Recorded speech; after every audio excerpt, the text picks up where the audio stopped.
Exercise 6.1 first question நம்ம discuss பண்ணலாம். அது வந்து அதில் ஒரு probability mass function of a discrete random variable கொடுத்திருக்காங்க. x உடைய values பார்த்தீங்கன்னா 0, 1, 2, 3 அப்படின்னு இருக்கு. And probability values வந்து 0க்கு 0.3, 1க்கு 0.2, 2க்கு 0.4 and 3க்கு 0.1. அதாவது இதுக்கு என்ன அர்த்தம்னா இந்த particular discrete random variable வந்து 0, 1, 2, 3ன்னு 4 வேல்யூ தான் எடுக்கும். அந்த பர்டிகுலர் வேல்யூஸ் எடுக்கும்போது அந்த ரேண்டம் எக்ஸ்பெரிமெண்ட்டோடைய ஸ்பெசிஃபிக்கான அவுட்கம்ஸ் தான் அந்த எக்ஸோடைய வேல்யூவை வந்து டிசைட் பண்ணுது இல்லையா. ஸோ அந்த எக்ஸ்பெரிமெண்ட்டில் அந்த பர்டிகுலர் எக்ஸ் வேல்யூ வர்றதுக்கான favourable outcomes divided by sample space போட்டால் வருது தான் அந்த பாயிண்ட். அதாவது probability of the favourable outcomes which will make the value of X as 0. So அந்த வேல்யூஸ் தான் 3.3, 0.2, 0.4, 0.1. இப்போ நம்ம எந்த சம் போடும்போதும் முதல்ல வந்து ப்ராபபிலிட்டி மாஸ் ஃபங்க்ஷன் நீங்கள் ப்ரிப்பேர் பண்ணுறதா இருந்தாலும் இல்லை கொஸ்டின்லேயே கொடுத்துருக்கிறதா இருந்தாலும் நம்ம வந்து டோட்டல் ப்ராபபிலிட்டி வந்து 1 வருதான்னு பார்க்கணும். ஸோ 0.3, 0.2, 0.4, 0.1 இதை ஆட் பண்ணும்போது 1 வருது. அப்படி 1 வந்ததுன்னா தான் நம்ம ஃபர்தராக எதுவுமே பண்ண முடியும். இப்படி எழுதணும் உடனே சிக்மா பிஐ ஈக்குவல் டு 1 அப்படின்னு உடனே நம்ம அதை எழுதணும். This is a verification for us. இது கரெக்டாக வரலைன்னா அந்த சம்மில் நம்ம ஏதோ தப்பு இருக்குது. ஸோ அதை இம்மீடியட்டாக ரெக்டிஃபை பண்ணிட்டு தான் ஃபர்தராக நம்ம எதுவுமே பண்ணணும். இப்போ இந்த கொஸ்டினில் வந்து டிஸ்ட்ரிபியூஷன் ஃபங்க்ஷன் கேட்டிருக்காங்க capital F of X. Capital எஃப்எக்ஸோட meaning probability of X less than or equal to X. அப்படின்னா என்ன அர்த்தம்? இப்போ கேபிட்டல் எஃப் ஆஃப் 1 அப்படின்னு கேட்டால் 1 வரைக்கும் இருக்கக்கூடிய எக்ஸோடைய எல்லா வேல்யூஸுக்கும் ப்ராபபிலிட்டி இன்க்ளூடிங் 1. இப்போ P of X less than or equal to 0 நம்ம ஃபஸ்ட்டு 1 கேல்குலேட் பண்ண போகிறோம். இதுக்கு என்ன அர்த்தம்னா எக்ஸ் 0 வரைக்கும் வரும்போது எத்தனை வேல்யூஸ் எல்லாம் எடுக்குதோ அத்தனையோட ப்ராபபிலிட்டியை ஆட் பண்ணி நம்ம எழுதணும். So P of X is equal to 0 மட்டும்தான் இங்கே. ஏன்னா 0க்கு லெஃப்ட் சைடில் ஒரு வேல்யூ கிடையாது. ஸோ அப் டு 0ன்னு சொல்லும்போது 0வோடது மட்டும்தான். ஸோ பி ஆஃப் எக்ஸ் 0 அதாவது 0.3 வரும். இப்போ கேபிட்டல் எஃப் ஆஃப் 1 கண்டுபிடிக்கிறதுனா 1 வரைக்கும் வரக்கூடிய எல்லா எக்ஸோடைய வேல்யூஸ்க்கும் இருக்கிற ப்ராபபிலிட்டியை சேர்த்து ஆட் பண்ணிக்கணும். P of X less than or equal to 1 அப்படின்னா எக்ஸ் 0, எக்ஸ் 1 இந்த ரெண்டு ப்ராபபிலிட்டி ஆட் பண்ணி எழுதிக்கணும். அதே மாதிரி எஃப் ஆஃப் 2னா X less than or equal to 2க்கு probability. So P of X 0, P of X 1, P of X 2 இது 3 ஆட் பண்ணணும். நம்ம P of X 0 and P of X 1 capital F of 1ன்னு ஏற்கனவே கண்டுபிடிச்சிருக்கோம். அது கூடயே probability of X equal to 2 add பண்ணாலே போதும். ஸோ 0.5 + 0.4 அதாவது 0.9. கேபிட்டல் எஃப் ஆஃப் 3ன்னு சொல்லும்போது P of X less than or equal to 3.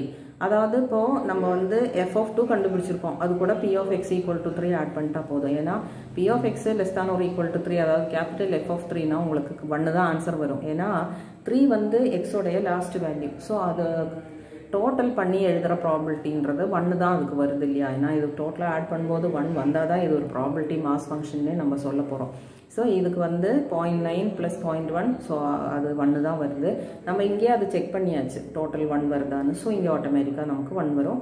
இங்கே எங்கேயாவது நீங்கள் அடிஷனில் தப்பு பண்ணியிருந்தீங்கன்னா இங்கே ஆட் பண்ணும்போது 1 வரலைன்னா you can just check it what happen, you can check and correct your answers. So இது 1 வரணுன்றது மேண்டேட்ரி, இந்த டோட்டல் 1 வரணுன்றது மேண்டேட்ரி. அடுத்தது வந்து நான் போட்டிருக்கிறது வந்து தேர்ட் சம். ஏன் தேர்ட் சம் போட்டிருக்கேன்னா இப்போ செகண்ட் சம்முக்கு வந்து உங்களுக்கு பெரிய ஒரு கிராஃப் எல்லாம் வரையணும். அதுக்கு வந்து நான் அந்த பிளாக் போர்டு யூஸ் பண்ணி அடுத்த வீடியோவில் அது உங்களுக்கு போட்டுடுவேன். இப்போ வந்து இந்த கேபிட்டல் எஃப்எக்ஸ் கண்டுபிடிச்சதை வந்து சேர்த்து ஒரு இதுவாக எடுத்து எழுதியிருக்கேன் பாருங்கள். அது மாதிரி நம்ம எழுதணும். we are supposed to write like that. So you know இதில் வந்து நமக்கு வந்த ஆன்சர்ஸை தான் நம்ம எடுத்து எழுதியிருக்கோம். எக்ஸ் 0க்கு 0.3, எக்ஸ் 1க்கு 0.5, எக்ஸ் 2க்கு 0.9 அண்ட் எக்ஸ் 3க்கு 1. நமக்கு வந்த ஆன்சர்ஸ் மட்டும்தான் நம்ம அதை அப்படியே ஒரே இடத்துல தெரிகிற மாதிரி நம்ம எழுதுகிறோம், அவ்வளோதான். இதில் ஒன்றும் வேறு விஷயம் கிடையாது. இப்போ தேர்ட் சம்மில் என்ன கேட்டிருக்காங்கன்னா இந்த பி ஆஃப் எக்ஸை வந்து ஒரு டெஃபினிஷன் மாதிரி கொடுத்துருக்காங்க. பி ஆஃப் எக்ஸை வந்து இப்போ ப்ரீவியஸ் சம்மில் டேப்லர் காலமாக கொடுத்ததுக்கு பதிலாக இங்கே வந்து ஒரு டெஃபினிஷன் மாதிரி. இப்போ யூஸ்வலாக கண்டினியூஸ் ரேண்டம் வேரியபிளுக்கு தான் டெஃபினிஷனாக கொடுப்பாங்க. இங்கே வந்து இதுக்கே ஒரு டெஃபினிஷனில் கொடுத்துருக்காங்க. ஆனால் அது ரொம்ப சிம்பிளாக இருக்கும் பாருங்கள்.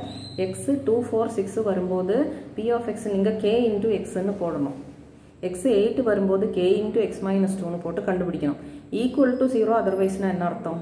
x வேற எந்த வேல்யூவும் எடுக்காது. ஸோ 2 4 6 8 மட்டும்தான் x உடைய வேல்யூஸ். ஸோ எக்ஸ்ன்னு எழுதி 2 4 6 8 எழுதியிருக்கேன். இப்போ p of x equal to x அந்த இடத்துல இப்போ நம்ம வந்து கேயோட டேர்ம்ஸில் அந்த ப்ராபர்ட்டி எல்லாம் எழுதணும். அண்ட் நம்மளை கேட்டிருக்கிறது என்னன்னா k கண்டுபிடிங்கன்னு கேட்டிருக்காங்க. ஸோ இப்போ வந்து இங்கே x வந்து k into x போடணும் இல்லையா? x2னா 2k, x4னா 4k, x6னா 6k and x8னா என்ன பண்ணணும் சொல்லியிருக்காங்க? k into x minus 2ன்னு போட சொல்லியிருக்காங்க. அதாவது k into 8 minus 2 அதாவது 6k. ஸோ ப்ராபர்ட்டிஸ் பார்த்தீங்கன்னா 2k, 4k, 6k, 6kன்னு வருது.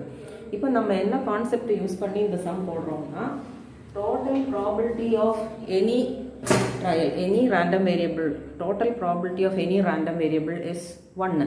So sigma pi 1 என்ற concept. So 2k, 4k, 6k, 6k நாலையும் add பண்ணினா 1 வரணும்.